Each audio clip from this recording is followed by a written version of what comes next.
हीरे मोती सोने चांदी का काम बड़े लेवल पर करते थे और तत्वज्ञानी भी थे। उन्हें पता भी था कि हम जो कुछ इकट्ठा करते हैं सब यहां का यहां रह जाता है। एक व्यापारी से उन्होंने सौदा किया कि इतना माल इस कीमत में इस तारीख तक तू मुझे देगा। व्यापारी ने फायदा समझा और सौदा कर लिया, रुका, लिख गया। बाजार में तो उठापटक होती रहती है और कुछ ऐसा परिवर्तन हुआ कि व्यापारी वो माल देने के लायक नहीं रहा। अगर वो माल उस रेट से देता है तो उसका घर बिक जाएगा, दुकान बिक जाएगी, सब कुछ खत्म हो जाएगा।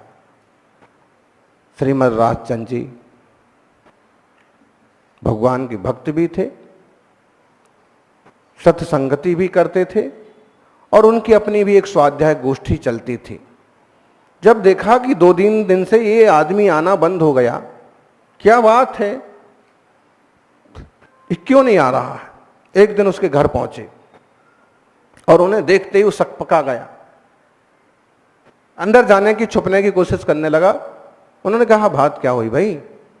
उन्होंने कहा कि देखिए भाई जी, आपको पता है मार्केट का मामला क्या है। मैंने जो रुका लिखा है, अपनी जो बात हुई, मैं उस कीमत में वो माल आपको दे नहीं सकता।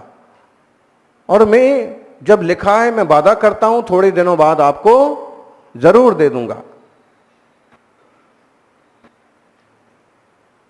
मुझे पता था कि आप आएंगे, मैं इसलिए स्वाध्याय में भी नहीं आ रहा था कि निश्चित रूप से आप पूछेंगे। उन्होंने कहा कि देखो, ये सब बातें एक तरफ रखो।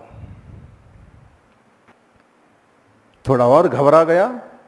उन्होंने कहा घबराइए मत, वो रुका है वो कहाँ है, कागज कहाँ है लिखा पढ़ी वाला? उसने कहा कि ये रहा। और उनने अपनी जेब से भी कागज निकाला।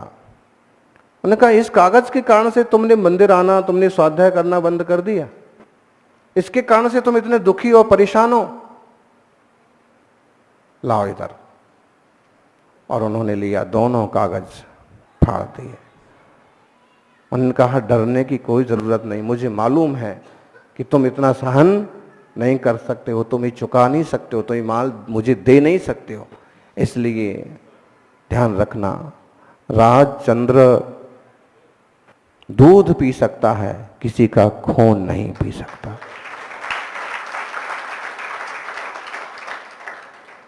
ऐसी ऊंची सोच के लोग कितने मिलेंगे? किसान से आपका सौदा हुआ है और आप पिल पड़ेंगे। आपका मतलब जो थोड़े से अतिरेक करने वाले लोग होते हैं, आप में कई लोग होंगे ऐसे कि भाई कोई बात नहीं, तेरे हिसाब से कर ले, कोई बात नहीं।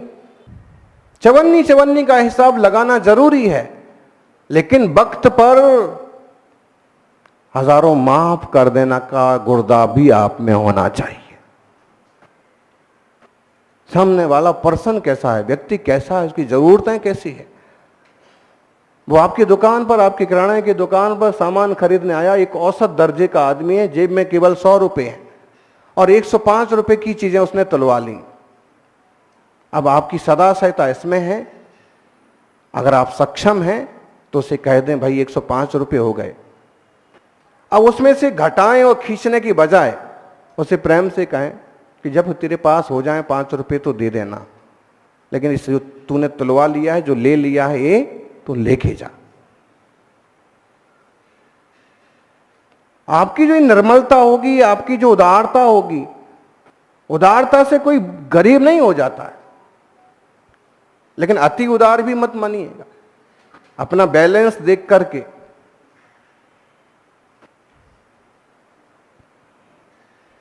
कई बार हम अपने कर्मचारियों का, अपने नीचे काम करने वालों का भी पैसे पैसे का हिसाब रखते हैं, रखना चाहिए, लेकिन कभी कभी उसमें भी उदारता। एक छोटा सा प्रसंग है। सेठ जी का ड्राइवर था। ड्राइवर तो ड्राइवर है, जब जरूरत होगी तो आ जाएगा, लेकिन वो कहते कि तू यहाँ रह कर, हर महीने का तुझे पैसा देता हूं ना, जिस दिन तू नहीं रहेगा उस दिन का पैसा काट लूंगा। महीने में 2-4 बार होता था कि दूर भी जाना पड़ता था, शहर ज्यादा रुपया इकट्ठा हो गया तो शहर के बड़े बैंक में कंपनियों को भेजना है, जमा करना है, तो जाते थे। एक दिन की बात है, हर 7वें 8वें रोज ऐसी कोई बात आती और उसका एक दिन का वेतन सेठ जी काट लेते। आधे दिन नहीं रहा, वो कहता कि साहब जरूरत नहीं है, आज आप कहीं जाने वाले नहीं और मैं अपना कुछ दूसरा काम करके, तो पैसा क्यों काट लेते? तुम जिस दिन अनुपस्थित रहोगे उस दिन का पैसा काट लूंगा। और एक दिन की बात है कि दीपावली का बड़ा व्यापार करके, बड़ा पैसा इकट्ठा करके गाड़ी में रख करके शहर के बैंक के लिए जा रहे थे। ड्राइवर ड्राइविंग कर रहा था, आधे रास्ते पहुंचे कि डाकुओं को भी पता था कि दिवाली का बड़ा व्यापार करके सेठ जी, और डाकुओं ने घेर लिया। जैसे ही डाकुओं ने घेरा, ड्राइवर सबसे पहले गाड़ी से नीचे उतरा कि देखो 2 डाकुओं ने इन्हें घेर लिया है, और जाके एक पेड़ के नीचे खड़ा हो गया। डाकुओं ने कहा बाहर निकलो सेठ जी, पैसा निकालो, और धमका धमकू करके उसने सारा पैसा ले लिया और लेकर के जाने के थे। सेठ जी ने आवाज लगाई, रे देखता क्या है, ये भी 2 हैं, हम भी 2 हैं, आओ अपना पैसा बचाएं। उसने कहा सेठ जी आज मैं छुट्टी पर हूं,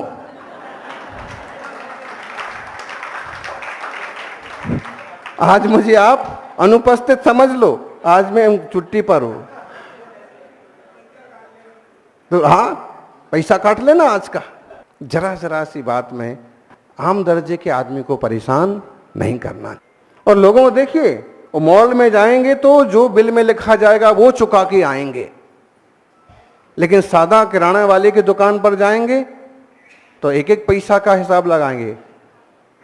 बड़े फल वाले के यहाँ जाएंगे, वो जो बिल बना देगा वो लेके आएंगे, लेकिन वो लारी वाला आएगा तो नहीं, क्या बोलते हैं उसको, ठेला वाला, और उसको भाई जी ने, हाँ भैया टमाटर क्या भाव दिया? भाई जी 20 रुपए किलो, बाजार में 30 रुपए किलो है, आपको हम 20 रुपए। अरे बाजार में तो 10 रुपए किलो है, बाजार में भाई जी 20 रुपए किलो है। भाई जी आएंगे, टमाटर फोड़ करके देखेंगे, सूंघेंगे, खाना चालू करेंगे। अच्छा ठीक है, 10 रुपए में तौलता है तो 2 किलो तौल दे। जब तक कोई 2 किलो तौलता है तब तक 200 ग्राम पार हो जाता। अरे भाई समझो, सच में बाजार में 25-30 रुपए किलो वाली चीज वो लारी वाले बेचारे 20-22 में देते हैं, क्योंकि उनकी अपनी गरज होती है। अंगूर वाले आए, अंगूर चमन। अब आप बड़े फल वाले के यहाँ जाते तो जो लगाता और चुपचाप बांध के देता और आप लेके आते, उससे कितना भाव होता होगा। मुझे लगता है कि जो औसत दर्जे के लोग होते हैं, एकदम सामान्य व्यापारी वर्ग के लोग होते हैं, समझदार लोगों को चाहिए कि उनके साथ न्याय करें और उनकी जरूरतें पूरी हो जाएं, उस हिसाब से उनसे लेन देन करें। अति दबाव में वो आधे रेट में भी दे के जाएगा, क्योंकि उसे बेचना है ये चीज, लेकिन उसकी गृहस्थी का संचालन नहीं हो पाएगा, वो परेशान हो जाएगा। तो आत्मीयता के नाते हमें कुछ ऐसी छोटी मोटी चीजें समझ लेना भी जरूरी। वो टब बेचने वाले, वो प्लास्टिक के बर्तन बेचने वाले, एक माँ आती है, छोटा सा बच्चा उसकी गोद में है, आवाज लगाती है, तो आपकी पुरानी साड़ी लाओ, अपने पुराने कपड़े लाओ और ये लेके जाओ। अच्छा भाई जी आई पुरानी साड़ी, ये साड़ी में तू ये 2 टब देगी? भाई जी 2 साड़ी में 1 टब दूंगी। नहीं, ये साड़ी एकदम नई है, देख। आपको चाहिए था कि उसकी हालत देख करके अपनी साड़ी तो यूं दे देते और 10-5 रुपए में उसका कुछ सामान और खरीद लेते। वो जिंदगी भर याद रहता कि मैं साड़ी में टब बेचती हूँ या अमुक सामान बेचती हूँ, और मुझे अमुक ऐसे लोग मिले थे कि मुझे मेरे लायक चीज़ तो यूं दे दी और मेरा सामान भी मुझसे खरीदा था। तो इतनी सी उदारता से आपका क्या कम हो जाएगा। रद्दी वाला आया, रद्दी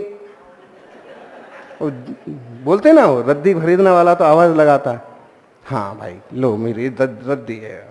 भाई साहब ने रद्दी के अखबार इकट्ठे कर रखे हैं और आज बेचने के लिए बड़ा व्यापार करने निकले हैं। आपको चाहिए था कि लो ये सब उठा के रख देते और तेरी जो इच्छा है वो दे दे, क्योंकि आपको तो रद्दी निकालना ही है ना। लेकिन हम बाणिया लोग हैं, व्यापारी लोग, रद्दी से भी हम गद्दी निकालना चाहते हैं। बात ठीक है कि आप उसके 20 रुपए कमा सकते हैं, 50 रुपए उसमें से, लेकिन सामने वाले की परिस्थिति देख करके जितना लगा दिया चुपचाप ले लिया। 1-2 रुपए कम ज्यादा है तो कोई बात नहीं भाई, तेरे बच्चे को चॉकलेट खिला, तेरे बच्चे को भी फल खिला देना। मतलब समाज में आपसी उदारता और जो लोग कुछ काम कर रहे हैं उनको उत्साहित करना चाहिए। अगर आप, चूंकि आज यहाँ बड़े व्यापारी वर्ग वाले लोग बैठे हैं और व्यापार पर मैं ऐसा कोई खास उपदेश नहीं देने वाला हूँ, इसी टाइप की मेरी बातें हैं कि समाज में एक उदारता, समाज में एक आत्मीयता और सब प्रति अपनापन का भाव पैदा हो कि कोई दुखी ना हो, कोई परेशान ना हो। आपका बड़े व्यापार में हाथ जम गया, बढ़िया काम करो और उन लोगों को जोड़ो जो बेरोजगार फिर रहे हैं, उनके परिवार को आधार दो, आप और आगे बढ़ो। लेकिन सामान्य दर्जे का कोई आदमी कोई काम करने निकला है तो उसकी भी चुपचाप किसी ढंग से हेल्प करो। अगर आप वैसा ना करेंगे तो समाज में चोरी करने वाले बढ़ेंगे, बेईमानी करने वाले बढ़ेंगे, जेब काटने वाले बढ़ेंगे। इसकी जिम्मेदारी कहीं ना कहीं सभ्य और समझदार लोगों की है। आप कहोगे ऐसी कैसी बात कर रहे हैं, चोरी वो करे और जिम्मेदार हम।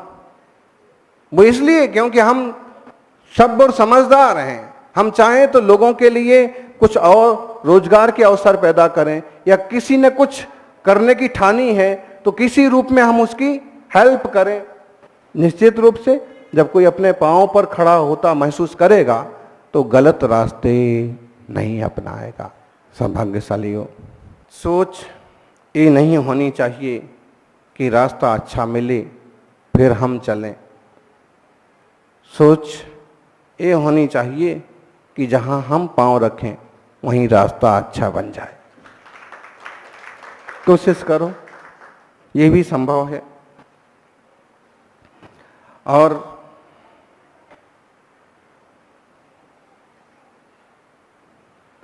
एक बात ध्यान रखो, आपको कभी ब्लड की जरूरत पड़ती है, खून की जरूरत पड़ती है आजकल लोग, और आजकल मेडिकल साइंस का एक बहुत बड़ा एक सहयोग है ये। और आपको ब्लड की जरूरत पड़ी, किशनगढ़ हॉस्पिटल में आप गए और वो कहते कि आपके ब्लड का ग्रुप नहीं मिल रहा है। आप कहोगे 25 बॉटल रखी तो हैं, कोई भी चढ़ा दो। डॉक्टर कहे नहीं साहब आपका ब्लड ग्रुप नहीं मिल रहा। आपके ब्लड ग्रुप के विपरीत अगर हम चढ़ा देंगे तो आपको दूसरी तरह की समस्याएं खड़ी हो जाएंगी। आप जबरदस्ती करेंगे कि नहीं खून तो खून होता है, चढ़ाओ। जैसे हर खून खून नहीं होता है, ऐसे ही हर पैसा पैसा नहीं होता है। पैसे का भी एक ग्रुप होता है, किस ढंग से आया है, किसके पास से आया है, और वो आकर के आपके लिए फायदा और नुकसान का सबब भी बन सकता है। राजा को कौड़ियां इकट्ठे करने का बहुत शौक आया। कौड़ी, एक जमाने में कौड़ियों से व्यापार होता था। क्या बोलते हैं कौड़ी को? कौड़ी। तो राजा ने कहा कि सोना चांदी बहुत है, कौड़ियां भी होना चाहिए। और उसने कहा कि मार्केट में जितनी भी कौड़ी हो सब मंगाओ, सब लाओ, ये भी संपत्ति है एक तरह की।